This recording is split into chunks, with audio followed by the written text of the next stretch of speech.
Everyone's talking about the Artemis II space mission, and I wish they wouldn't. I'm Adam, I have a PhD in atmospheric physics, and I'm here to help you make sense of the changing planet we all share.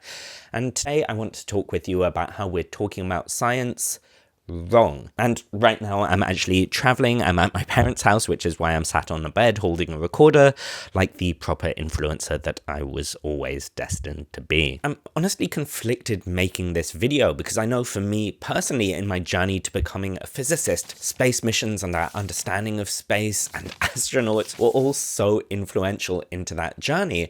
And I also know that it's hard to quantify the good of missions like these. Of course, they're the direct objectives, but there's also so much that we learn indirectly by developing the technologies and the understanding for these missions to even be contemplated, never mind for them to successfully take place. But at the same time, we have to be honest about the context in which this mission is taking place and what's actually happening to science in the United States and beyond as these astronauts zoom around our moon. And look, there are incredible things that those astronauts are doing while zooming around our moon, such as, for example, making detailed observations of the far side, often called, mistakenly, the dark side of the moon. But we have to bear in mind that at the same time they're doing this groundbreaking research, we're cutting research to observe our own planet. Trump is aggressively cutting our ability to observe what's happening to our planet, to our climate, limiting our ability to understand what's happening with carbon dioxide, with air pollution, with our oceans. And these are just fundamental types of observations, not just for understanding how our climate is changing,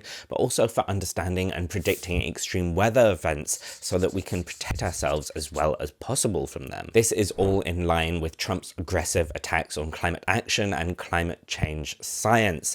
For example, the EPA has overturned the ruling that carbon dioxide is a threat to human health, which means the EPA, the Environmental Protection Agency, can no longer do anything about it. NASA's flagship climate agency, NASA GISS, has been booted out its offices, really limiting the amount of research those scientists can do. And Trump has also moved to zero out climate research at agencies like the National Oceanic and Atmospheric Administration. I always get that acronym wrong. But what about the other goals of the Artemis II space mission? Well, central to that is understanding how the human body responds to the conditions of deeper space, something that could be really important for future space missions. But this is happening against a backdrop of the Trump administration making drastic cuts to health research here on Earth, limiting our understanding and our ability to protect ourselves from disease. That's at the same time as Robert F. Kennedy is spreading massive myths and disinformation about health crises here on Earth, leading many to avoid getting what could potentially be life-saving vaccines. And cuts to United States health efforts overseas could lead to millions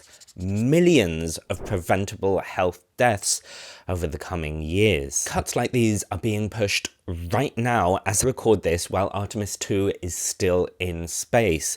Trump is pushing budget cuts to science across the board, with some of the steepest cuts being felt by the Environmental Protection Agency and the National Science Foundation. I really hope I got those acronyms right. But what's especially ironic about all of this is while Donald Trump is bragging about the Artemis II space mission, he's also proposing drastic cuts to NASA itself, proposing a cut of almost a quarter across the agency and almost a half for NASA scientific funding. And all of these cuts across the board are having profound impacts on what was world-leading research in the United States. Over 10,000 people with PhDs in maths, science, and engineering have left the federal workforce since Trump took office this time round. It's really easy to get caught up in what the Artemis II space mission is and isn't. It's being heralded as a major stepping stone in understanding the effects of deep space on humanity, and potentially an important step in building a base on the moon and maybe even Mars at some point. These would be incredible achievements and potentially unlock massive new research avenues.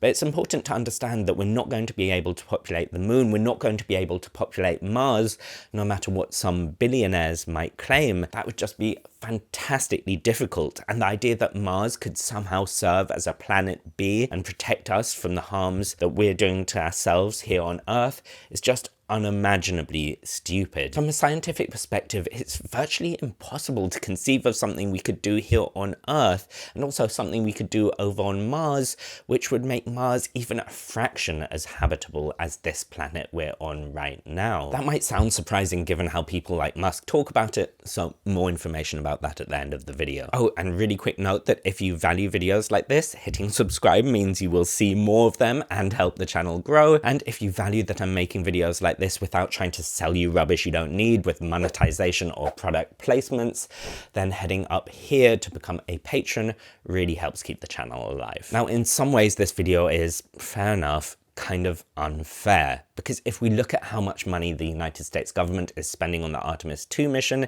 it's kind of peanuts compared to what they spend on other things like defense, especially right now when billions are being spent on bombs. But the reality is that the Artemis II space mission is being used to make it look like the United States still cares about scientific research. Based on the funding situation alone, they just don't. But this isn't a topic that's being widely discussed. If you look at what's happening to climate change research in the United States, health research in the United States, Donald Trump talking about climate change as a hoax in the United States, all of these things are barely getting any airtime. And then you compare that to how we're talking about the Artemis II space mission, and it just blows those things out the water. And so when most of our coverage of United States scientific research centers around this space mission and ignores the fact that scientific research is getting cut across the board, especially the most life-saving areas of the board, you can start to see why I get a little bit frustrated. So this video isn't a call to defund projects like the Artemis II space mission.